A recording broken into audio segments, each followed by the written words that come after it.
Olá, é sempre motivo de grande alegria ter você aqui conosco em nossa resenha teológica. E hoje iremos refletir, conversar bastante sobre o domingo, dia 21 de julho. E você é o nosso convidado, a nossa convidada para essa conversa. São diversos temas. Vamos falar aqui bastante também sobre a questão da inspiração da Bíblia. Todos os versículos são inspirados. Vamos conversar sobre isso. E começando sempre muito cedo, momentos com Cristo. E para falar sobre momentos com Cristo, e todos os cultos estão aqui comigo, pastor Alcenir Mota, o nosso pastor de missões, e quando volta da Itamazônia, sempre com um sorriso mais largo. E à minha esquerda, pastor Israel Belo de Azevedo, o nosso pastor titular. E domingo, às 7 da manhã, cedinho, começamos então com Noé. Temos bons exemplos com Noé, todos são bons, temos exemplos que não devemos imitar Noé. Pastor Israel, Noé é 100%, é perfeito, algumas coisas podemos aprender a não fazer como Noé. Noé é alguém extraordinário em quem Deus achou graça, mas Deus não acha graça em nós por ver virtudes, é porque Ele é gracioso. Temos sempre que ter isso em mente. Tratei de Noé e também tratei na semana passada de Gedeão. Como é que um cara daquele, e eu vou me colocando aí no lugar dele, que é humilde, quando Deus o chama para libertar o povo da mão dos midianitas, ele diz: eu não sou capaz, eu sou o mais simples, o mais humilde aqui. Então Deus o chama, Deus o capacita, e daqui a pouco ele faz para si um uniforme de sacerdote.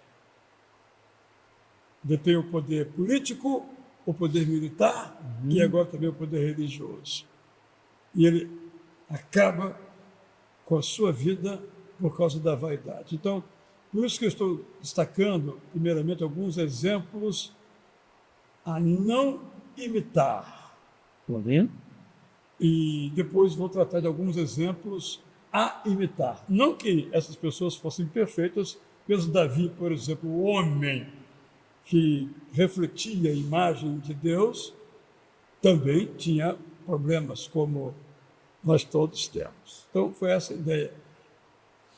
E o autor dos Provérbios nos diz para cuidarmos com a nossa vaidade, que é assim o último estágio antes da queda. Quanto mais cresce a vaidade pelo poder, pelo dinheiro, alguma outra coisa, mais profunda, dramática e dolorosa é a queda. Aprendemos isso com Gideão. Sim, pastor Alcenir. Não, porque é interessante nessa Israel, essa caminhada, né?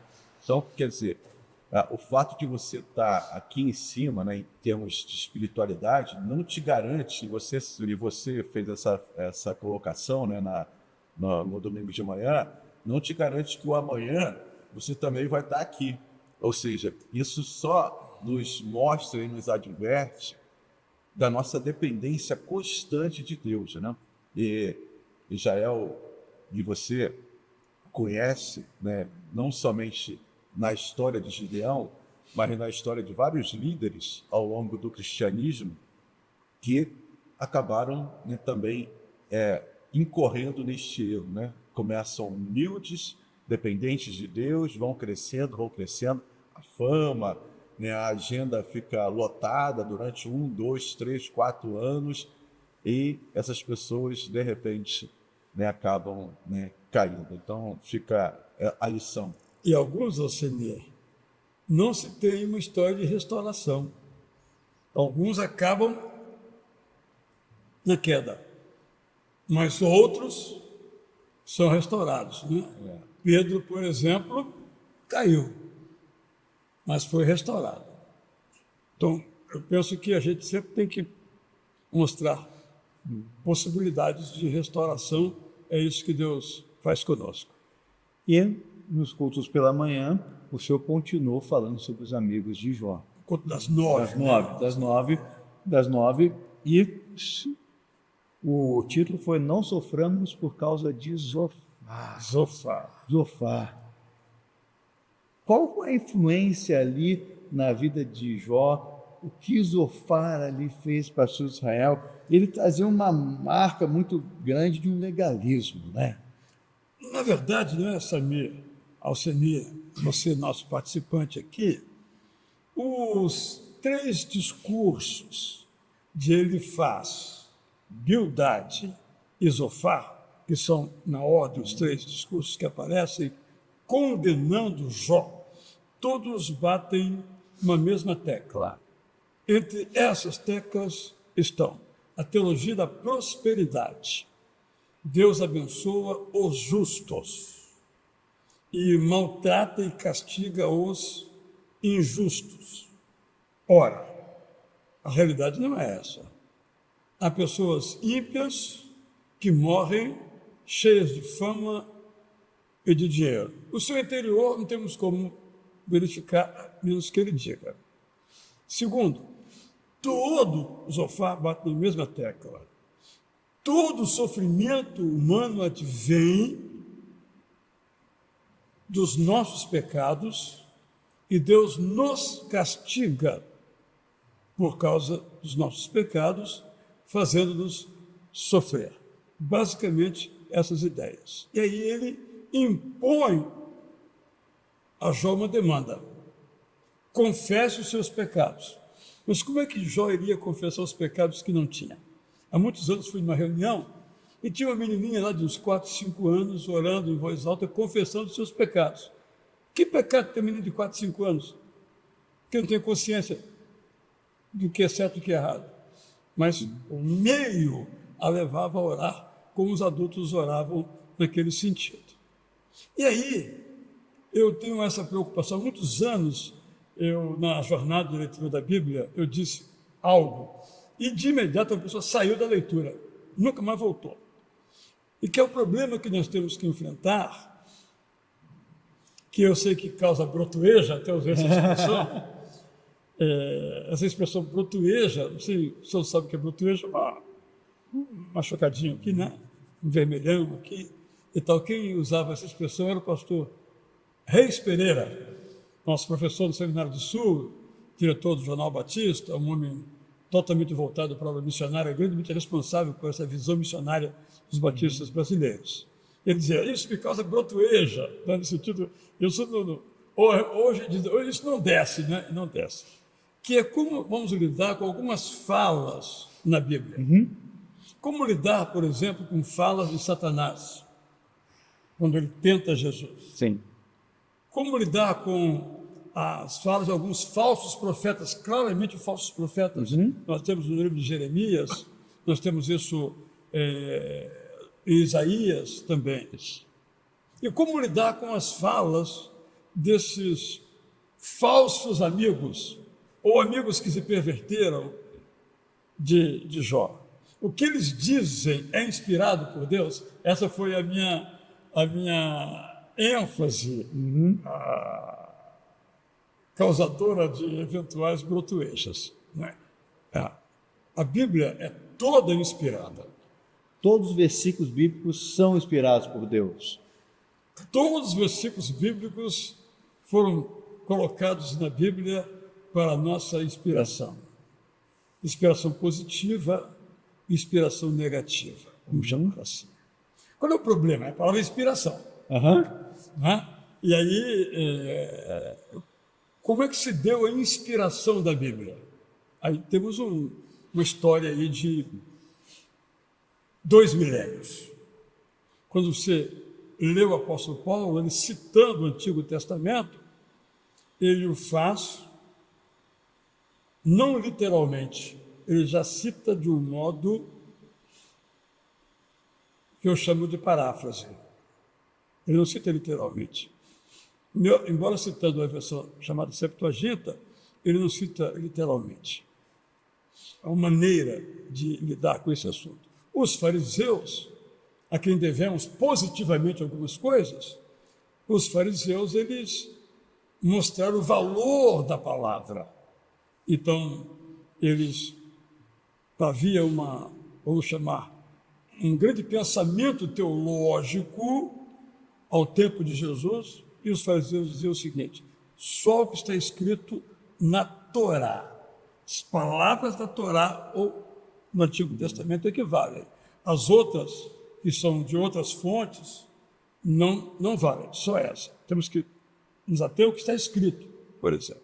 Bem, então Deus, pelo seu Santo Espírito, iluminou autores ao longo de muitos anos para nos trazer a vontade soberana de Deus para as nossas vidas. Para tanto, a Bíblia tem histórias, algumas escabrosas, por exemplo, por isso estou falando dos exemplos negativos, tudo aquilo que Jefté faz e fala era da cabeça dele. Foi inspirado por Deus? Sim, a Bíblia toda foi inspirada por Deus. Aquele desatino ali está, e não está dito na nota do rodapé para não seguir aquilo, foi para que nós não façamos aquilo. Vou dar um exemplo do caso de Jefté. Diz o texto bíblico que depois que Jefté disse que mataria o primeiro que aparecesse na porta, quando ele voltasse da guerra triunfantemente, ele, então, como eu disse, mataria. E a primeira que aparece é sua mãe, sua filha. Sua filha. E aí, ele mata a sua filha. Aí, os intérpretes dizem, não é bem assim. Ela só chorou pelos cantos a vida inteira e ficou solteira o resto da vida. Por que essa ideia? Porque, como a Bíblia, na concepção dessas pessoas, é toda ela, palavra por palavra, inspirada nesse sentido de que aquilo que está ali expressa a vontade de Deus, Deus não podia concordar que a filha fosse morta, mas a filha foi morta, porque ele fez aquela promessa totalmente deslocada. É importante salientar isso porque, às vezes, muitas pessoas justificam comportamento, seja o crime, seja o racismo, a poligamia, a misoginia, isto é, os ataques às mulheres, porque está na Bíblia. Então, nesse sentido, não é inspirado por Deus. Então, quando, por exemplo, Abraão faz o que faz com Sara, o texto bíblico foi inspirado por Deus. Mas aquilo que ele faz com Sara, com Agar, com Ismael, aquilo não é expressão da vontade de Deus. Então, temos que separar claramente o processo da escritura da Bíblia. Então, nós colocamos aí os amigos de Jó. E eu agora estou lendo Eliú. Porque Eliú, eu tinha uma ideia de que Eliú era a própria voz de Deus. Mas também não é bem assim. Em outras palavras, quem é que julga? O Israel, Alcemir, Samir, você? Quem julga é o conjunto da Bíblia. Quando nós temos contradições na Bíblia, vamos chamar contradições nos textos bíblicos, como Deus castiga, por exemplo, e nós vamos vendo o resto da Bíblia que Deus não castiga, tem uma contradição. O que está valendo? A minha, vou usar uma palavra pesada aqui, a minha revolta é contra o uso inadequado das Escrituras. Pegar uma fala de Eliú ou uma fala de Bildade e dizer, isso aqui é palavra de Deus. Sim, é palavra de Deus, no sentido de que Deus inspirou essas palavras. Mas não é um mandamento de Deus para mim. Você tem que separar essas coisas, senão a gente bagunça tudo. Então você pode matar, você pode, na Bíblia tem história de estupros, por exemplo, e outras barbaridades estão na Bíblia. Então, eu resumo assim, tentando resumir, né? toda a Bíblia é absolutamente inspirada por Deus. Mas as palavras que nós temos ali, nós temos que sempre lê-las em conjunto com as demais, para saber se aquela está dentro do propósito divino para nós ou não. Eu vou dar um exemplo sobre o castigo. Deus disse assim, desde Moisés já profetizou isso, ele disse, olha, vocês vão entrar na terra que eu preparei para vocês, a terra prometida. Vocês vão se corromper. E se vocês não se arrependerem, vocês vão para o exílio. O povo faz o quê? Entra na terra prometida e passa a oprimir as pessoas e passa a idolatrar outras divindades que traziam prosperidade na concepção dessas pessoas e deixavam Deus eterno de lado. Disse, olha, está lembrado do que falou Moisés? Vocês vão arcar com as consequências disso. Mas quando você chega em Jeremias, por exemplo, que é maravilhoso esse livro, até no último furo, olha, está chegando aí o Nabucodonosor II. Ele vai cercar Jerusalém, vai tomar Jerusalém, vai fazer reféns, isso acontece desde o ano 605 a.C., culminando no 586, quando Jerusalém é destruída. Um longo período aí, vários reis. Jeremias profetizou. E até o último momento, vocês vão se arrepender ou não? Não. Qual era a visão divina? Rendam-se. Mas eles diziam, não, nossos profetas dizem para não nos render. Os nossos profetas dizem que tudo vai bem conosco, o templo está aqui, Jerusalém está aqui, ou seja, eu sou batista, eu sou filho de pastor, comigo nada vai acontecer, mas eu estou no pecado, eu vou colher as consequências do pecado. Então, esse é o sentido, espero ter ajudado no esclarecimento aí dessa questão aí. Mas, senão a gente cai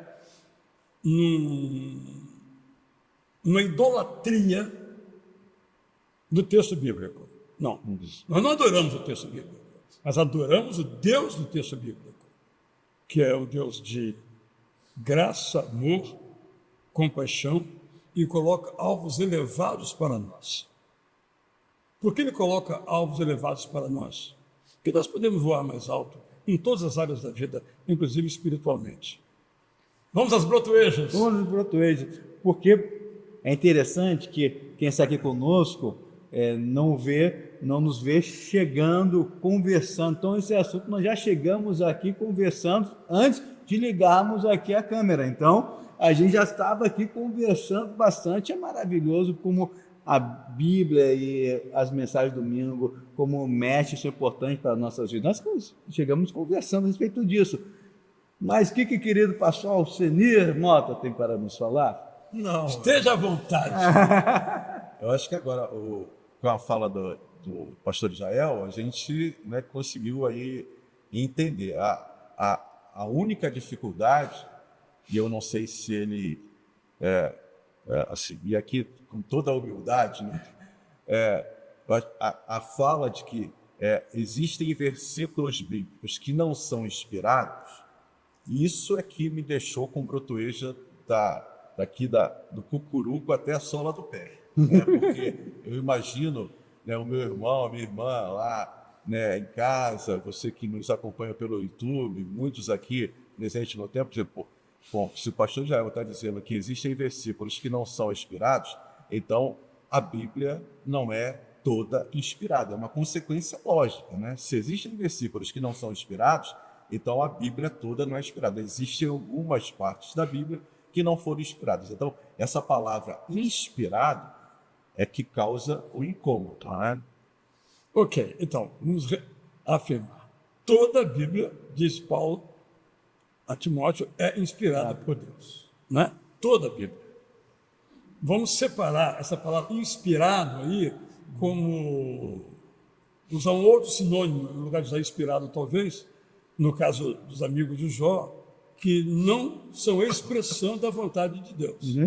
Mas, claro, que o autor do livro, nós sabemos quem escreveu esse livro, o autor do livro, genialmente, não tem um livro desse na literatura mundial.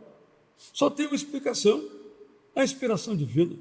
Eu até citei isso no domingo, em que eu disse assim, é uma frase que eu sempre digo, né? O único defeito de Paulo é que a sua obra está na Bíblia. Uhum. Porque se, por exemplo, 1 Coríntios 13 não estivesse na Bíblia, estaria em todos os compêndios, em todas as obras que registrem as antologias, né? As coletâneas dos mais lindos sobre o amor. Ninguém escreveu sobre o amor como o apóstolo Paulo, 1 Coríntios 13. Você pode pensar naquele amor como sendo o amor de Deus para conosco, pode pensar como sendo nosso amor para com Deus eterno, pode pensar nesse texto como amor entre homem e mulher, pode pensar amor entre os amigos, é um negócio assim, você pode ler de muitas maneiras, mas está na Bíblia. Então não é uma literatura menor, não, é a maior, porque é inspirada por Deus. E eu cada vez mais, sabe, Alcine, eu fico assim, a palavra um pouco antiga, mas eu gosto de palavras antigas, extasiado com o processo da revelação bíblica. Como Deus supervisionou não só a inspiração, a escritura do texto. Eu fico pensando, gente, hoje nós temos a facilidade de escrever no celular. Se você dá um comando, apaga tudo, dá um comando, você copia o que você quiser.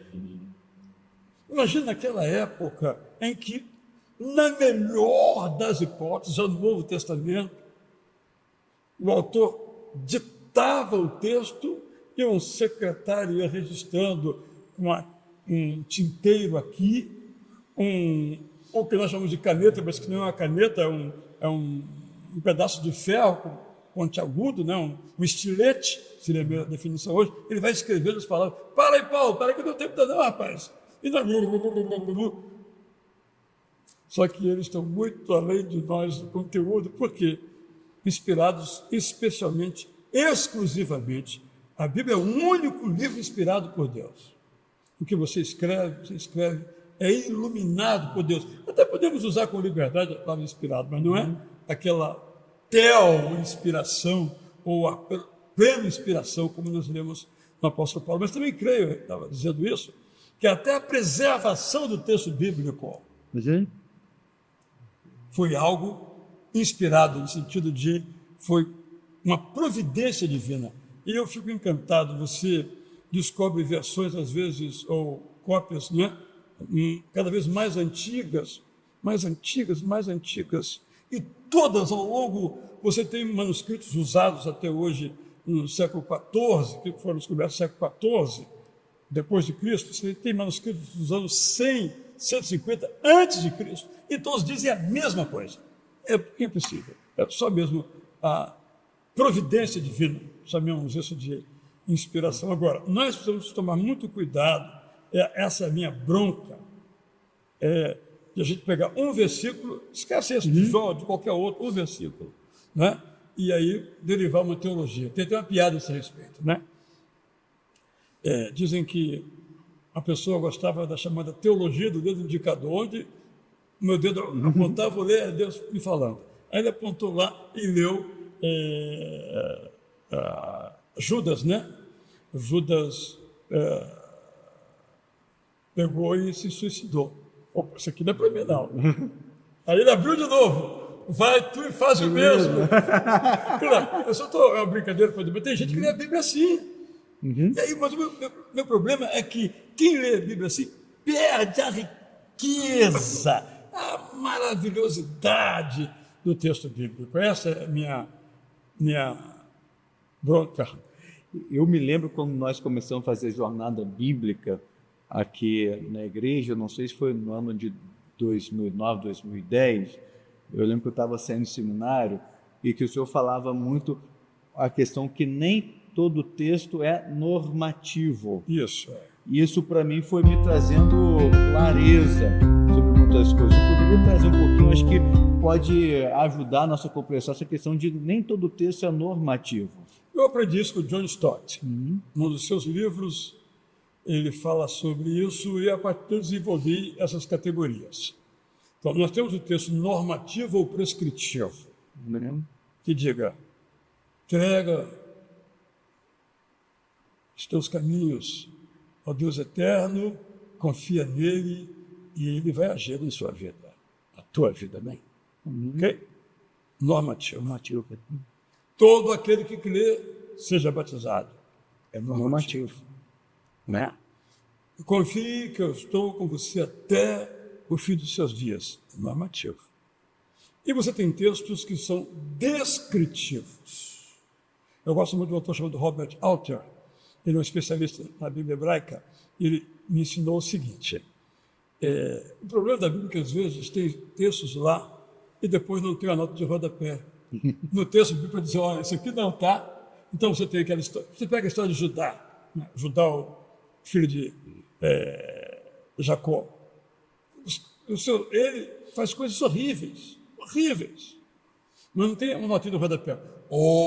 Isso aqui está para você não fazer isso que ele fez, está bem?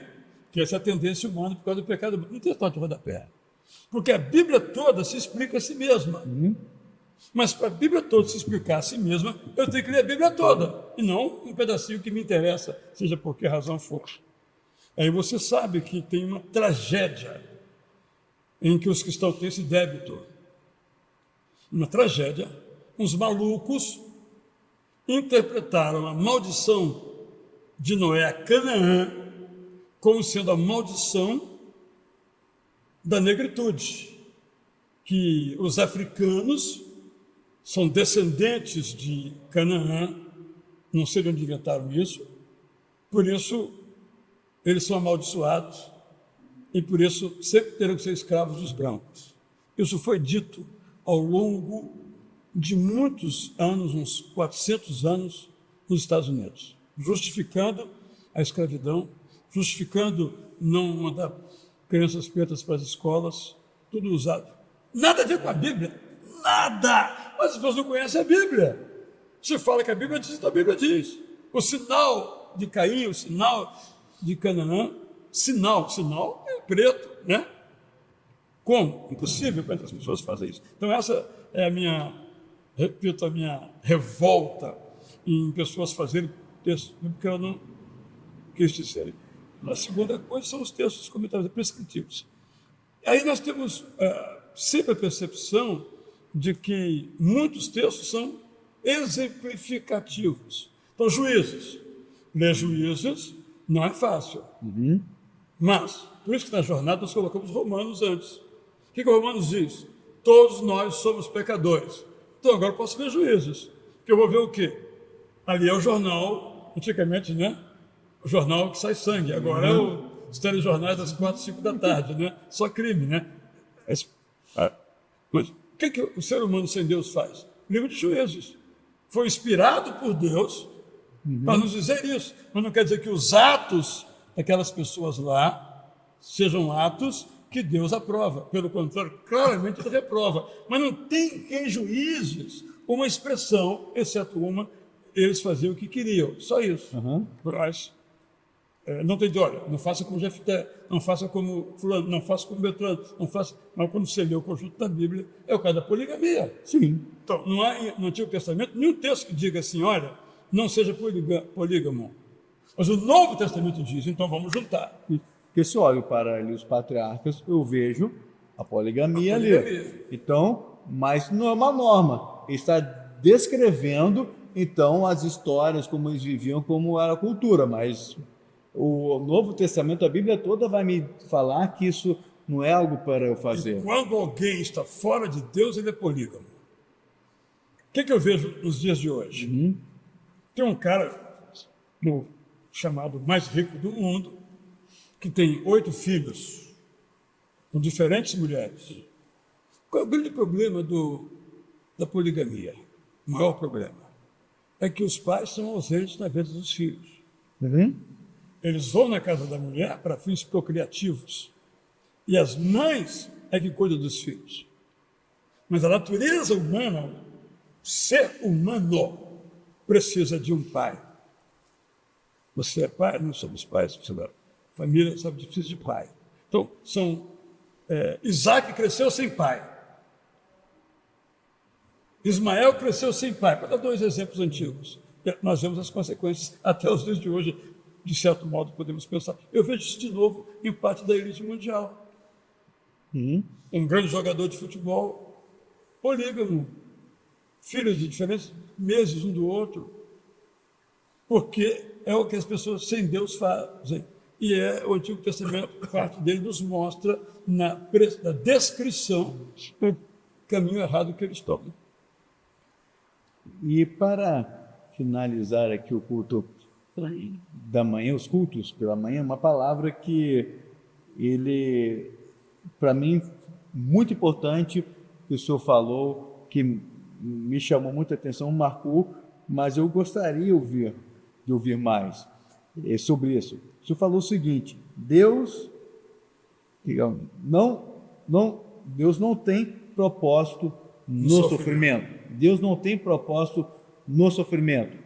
É uma palavra muito bonita, muito forte, mas eu não entendo completamente ela. Vamos também negócio do castigo também, não é? Deus não castiga ninguém. Nós colhemos os frutos dos nossos atos, só isso. Se você pegar toda a história de Israel, é exatamente isso, ok? Porque o castigo, inclusive a palavra está no nosso vocabulário, né? Quando teve umas chuvas fortíssimas aqui no Rio, a manchete do jornal foi assim, telejornal: chuvas castigam, olha as palavras, né? Chuvas castigam o Rio de Janeiro. Bem, o que o Rio de Janeiro fez para que chovesse? Né? Então, é uma expressão inadequada, que veio do campo religioso e depois do campo secular, nós acabamos utilizando. Então, Deus nos corrige.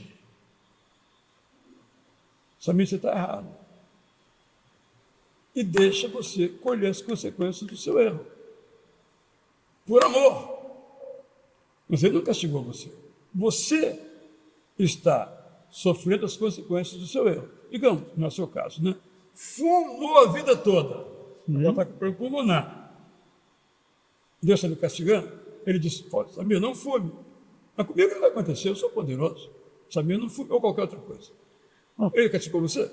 Não. Você colheu o que você plantou. Isso aconteceu comigo, não a questão do cigarro, não, porque eu nunca fumei, graças a Deus por isso, mas a má alimentação. Devido à má alimentação, tive um problema na vesícula e precisei me submeter a uma cirurgia muito complexa na vesícula devido à má alimentação por muito tempo. Então, acabei colhendo a minha saúde a má alimentação. Mesmo Deus e usando principalmente meus pais, não, você precisa se alimentar melhor, você não pode comer dessa forma. Mas a gente olha para o Antigo Testamento. Profetas de Deus da sua vida. Profetas de Deus. Mas quando a gente olha o Antigo Testamento, muitas vezes a gente vê como um castigo. Não, você não fez, é castigo. Você pode olhar todas as histórias. E como a história do, aspas, castigo de Israel de acabar, o norte acabando e o sul sendo depois restaurado, né? Mas vai para o exílio, e o exílio era uma coisa boa, mas o povo não entendeu desse modo. Você observa claramente isso. Primeiro, você colhe as consequências, mas se você se arrepender, Deus muda a história. Mas é um outro assunto. Com relação ao propósito, nós pastores lidamos com isso. Sim. Sofrimento. O nosso tema é o sofrimento. Assim como um médico, no hospital, no consultório, trata de sofrimento, nós tratamos de sofrimento.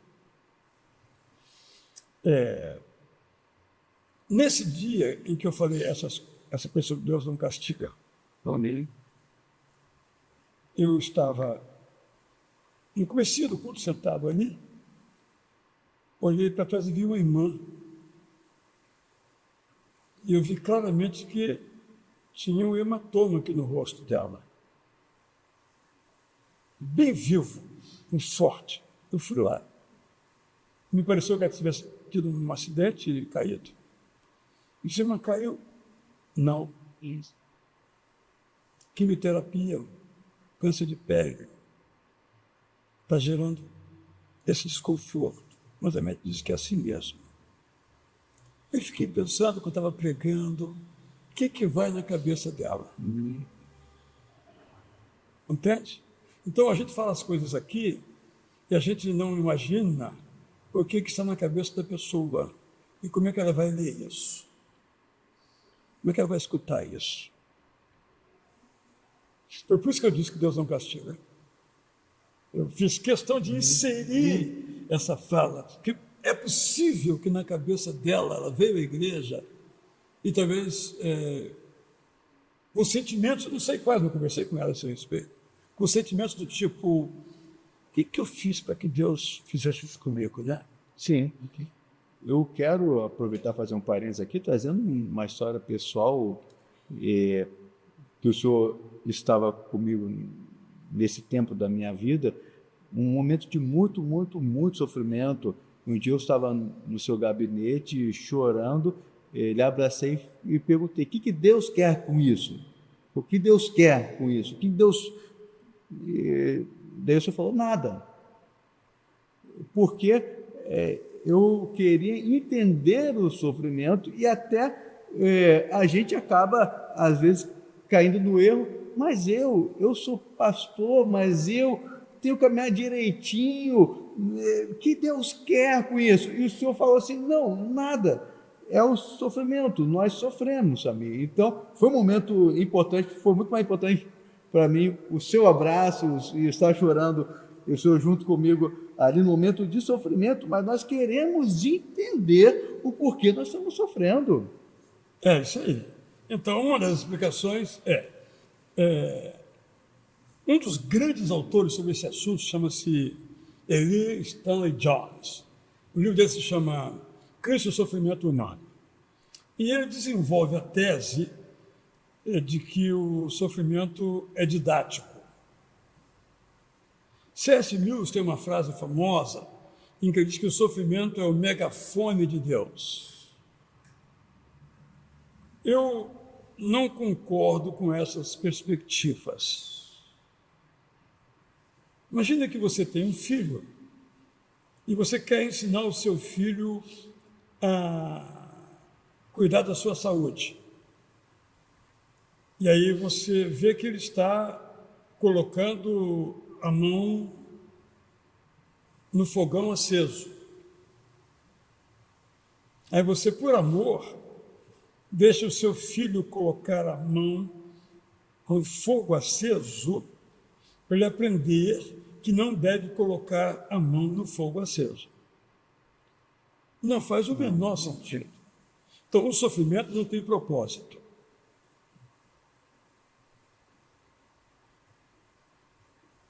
O que é que eu faço com o meu sofrimento? Aí, então, pode ter propósito. Mas aí é o que eu faço. O que Deus faz no meu sofrimento é me confortar, como diz a expressão em Efésios, na versão tradicional, que a gente sabe de cor, né? Mas na minha não está assim, né? Outra palavra, ele diz assim, do mesmo modo que eu sou confortado, eu quero confortar, resumidamente. Então, Deus nos conforta. Eu estava escrevendo agora pela manhã, não terminei ainda, um próximo Bom Dia Amigo, em que eu falo, a minha experiência recente de enfermidade da minha esposa, Rita, eu observei como Deus nos envia pessoas. O senhor falou no culto das 19, você trabalhou bastante. Pessoas. Impressionante. Impressionante. É assim que Deus age no nosso sofrimento. Ele não é autor do sofrimento. Mas está na Bíblia que Deus cria o mal. Não está na Bíblia isso. O mal ali é uma referência à catástrofe que viria em consequência do pecado do povo. Deus cria o mal, está em todas as versões, estão erradas. Desculpe eu ser enfático, porque dão a impressão que é o mal com M maiúsculo, não. Aquele mal que está cometendo o povo ali de ir para o exílio, esse é o mal. Mas as pessoas É como o Lúcifer. Não tem Lúcifer na Bíblia. As pessoas juram que tem Lúcifer. Não tem Lúcifer na Bíblia. Isso é um outro tema da Pastor Jael e Samir. Sabe que eu sou seu amigo, né? Isso. Quer dizer, Quero reafirmar que eu sou muito amigo do pastor Jael. Mas eu queria ouvi-lo na sua tradução, prazer da palavra, não sei se você tem ela aí, né? De Hebreus capítulo 12, ali nos versículos 3, 4, 5 e 6. Eu queria ouvir e saber como que você traduziu, como você fez a paráfrase desse capítulo, que não é no Antigo Testamento, mas é no Novo Testamento, que diz que Deus castiga aqueles que amam. Então, né? E o contexto vem, o título aqui, por exemplo, vou pedir para você ler antes, então você pode ler enquanto o pastor Céu está buscando aqui na presença da palavra. Porque o título desse capítulo aqui na minha versão, Almeida, diz assim: Deus disciplina os seus filhos. E aí vem discorrendo aqui, e eu quero só aqui no versículo, a partir do versículo 4, dizer aqui. É no 12, né? Capítulo 12, diz assim, Hebreus capítulo 12. Ainda não resististe até o sangue, combatendo contra o pecado, já vos esqueceste da exortação que vos admoesta como filhos. Filho meu, não desprezes a correção do Senhor, nem te desanimes quando por ele és repreendido, pois o Senhor corrige ao que ama e castiga a todo o que recebe por filho.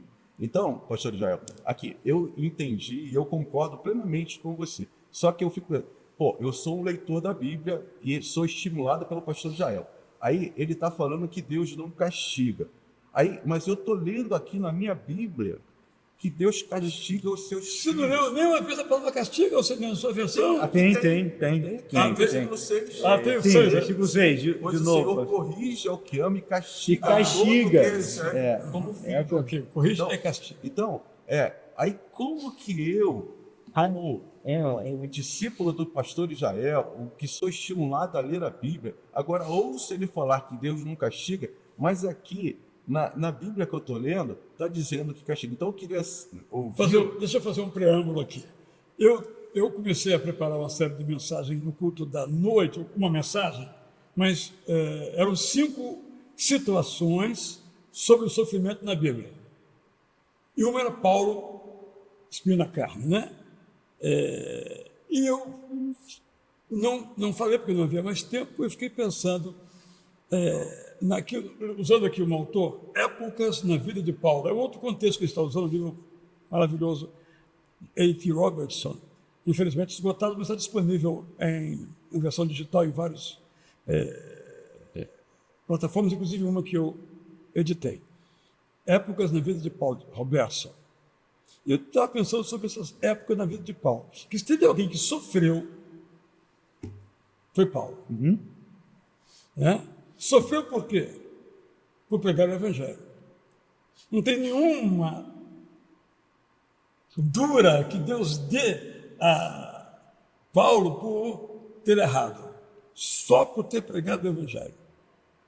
Então, ok. Então, esse é um aspecto. Outro aspecto preambular que quero usar é o seguinte. É o caso de Jó. Lá no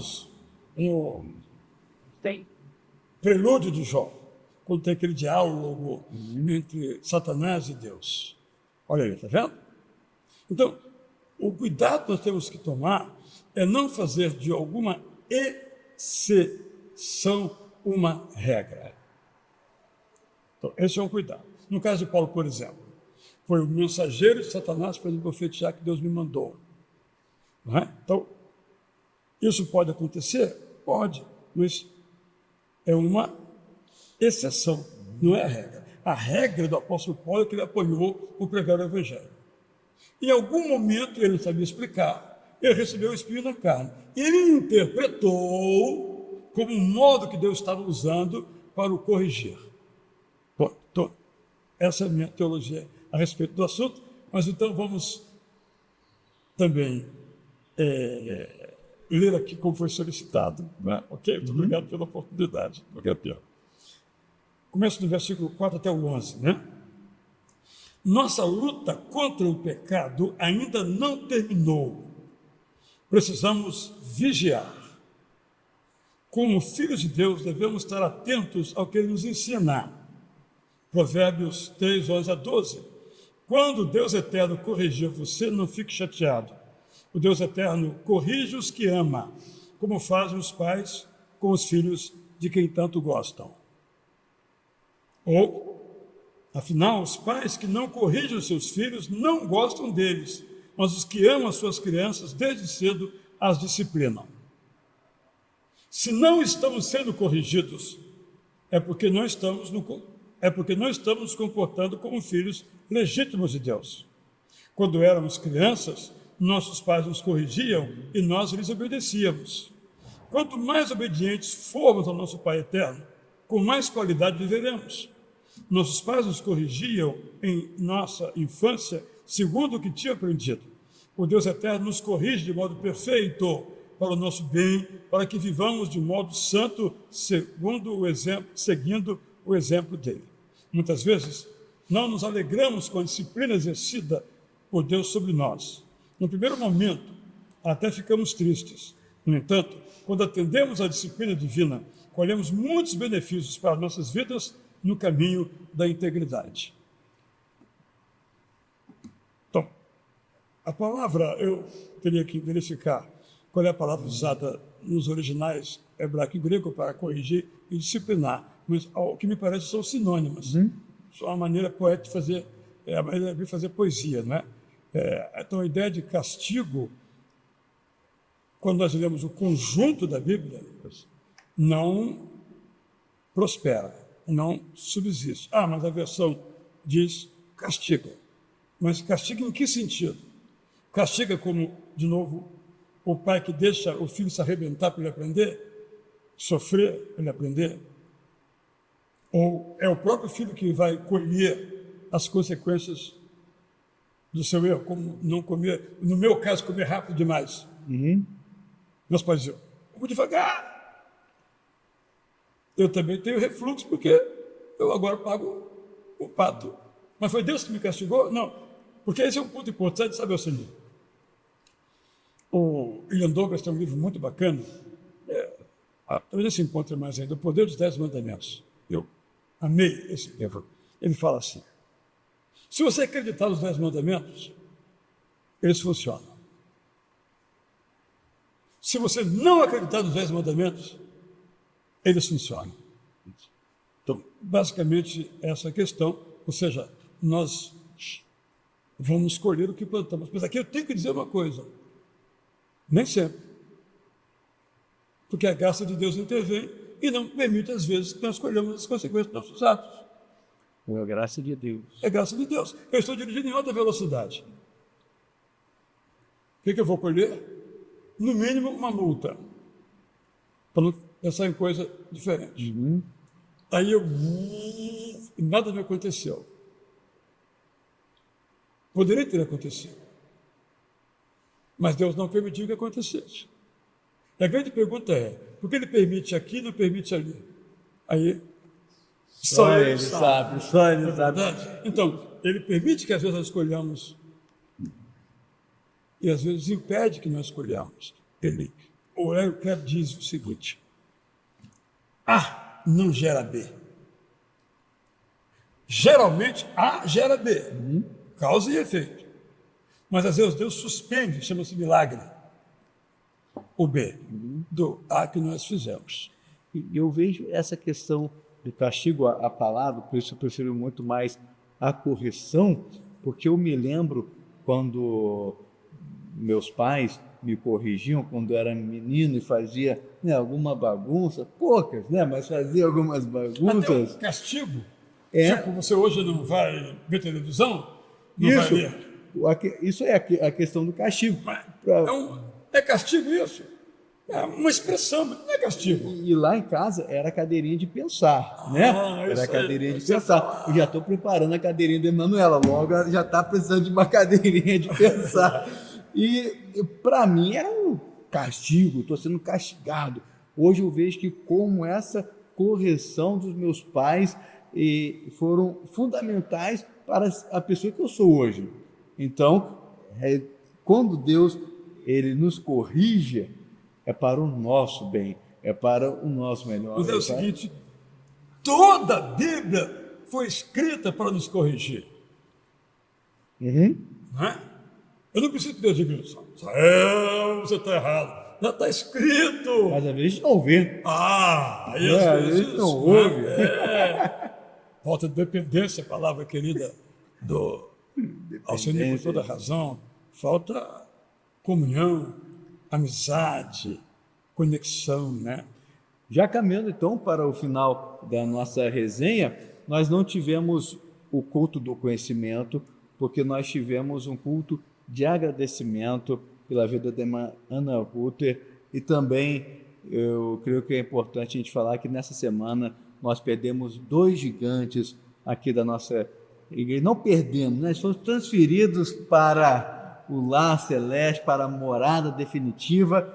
Irmão Rui Xavier Assunção, irmã Ana Ruther estão com o Senhor agora, e nós tivemos um culto de agradecimento no domingo às 17 horas, e foi uma celebração à vida, né? A vida da irmã Ana Ruther, o quanto ela marcou, uma irmã amorosa, que a gente via a face do Senhor Jesus Cristo, né? Na face dela, o testemunho que ela deixou.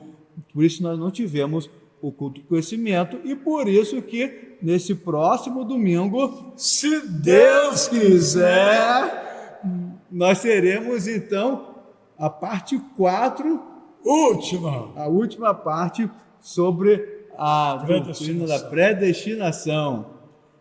E fechamos então com o culto das 19 horas. Já falamos aqui bastante sobre o culto das 19 horas, e o senhor falou ali sobre 3 textos bíblicos importantes. 3 textos bíblicos, o segundo foi... Eu comecei falando de Jacó. Isso, primeiro foi Jacó. Em Val de Jaboque, não é? A questão do medo, né? Medo. Porque o senhor falou que Deus age quando sofremos. Isso. Quando sofremos, Deus age. Tem o caso do medo, Jacó. Medo. A história de Ezequias também, o senhor nos trouxe a história de Ezequias. Na nossa dificuldade, na guerra, na luta, ele luta conosco, né? Está aí na história de Ezequias, a história de Josafá também, mesma a perspectiva, né? Deus intervém. Eu quis salientar nos 3 textos aqui, Deus intervém. Não é um Deus que braços cruzados. Sofra, Samir! Não, ele intervém. No caso de Jacó, ele mandou alguém, e ele Jacó orou com ele e teve seu nome mudado, foi a sua experiência de conversão. E no caso de Ezequias, ele foi curado, cura extraordinária, o pêndulo do relógio, o ponteiro do relógio muda. Totalmente extraordinário. Usou lá uma pastilha de figo, mas aquilo foi, digamos, podemos dizer que foi um remédio? Podemos, mas acho que basicamente foi algo totalmente extraordinário. E Jó, né? O Jó, final, né? O sofrimento... A ideia da restituição. Né? Deus restituiu. Mas, de novo, é uma exceção. Uma exceção.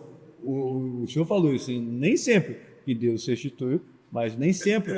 Mas algo que me marcou foi que o senhor falou que Deus sempre restitui a nossa alegria. Isso aí é padrão. Tá bom? Eu acho que eu gostaria só de dar uma ênfase na questão do culto das 11, né, em que a gente valorizou muito, daí o Jael deixou isso muito claro, a questão das crianças. Isso. Valorização das crianças, não pelo que elas vão ser, mas pelo que elas são hoje em nossas vidas. E também no culto das 19, a questão de Deus usar pessoas para nos abençoar, né? Assim como Ezequias foi abençoado através de Isaías, indo ali como instrumento de Deus, a gente vê essa ação aqui no nosso meio. E foi muito interessante ontem, quando eu estive ali no sepultamento da irmã Ana, o testemunho da Rosana, né? Ela falou como é bom pertencer à família igreja, né?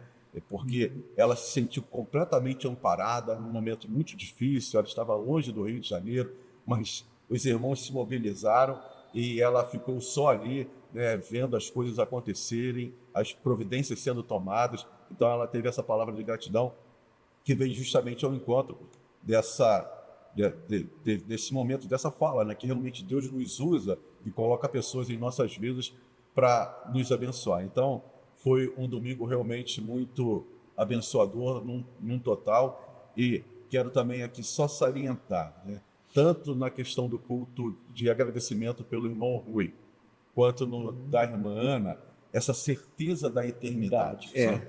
O Rui, inclusive, escreveu uma crônica um tempo atrás em que ele fala do passaporte, né? O passaporte dele, ele tinha certeza que o passaporte dele estava carimbado para a eternidade.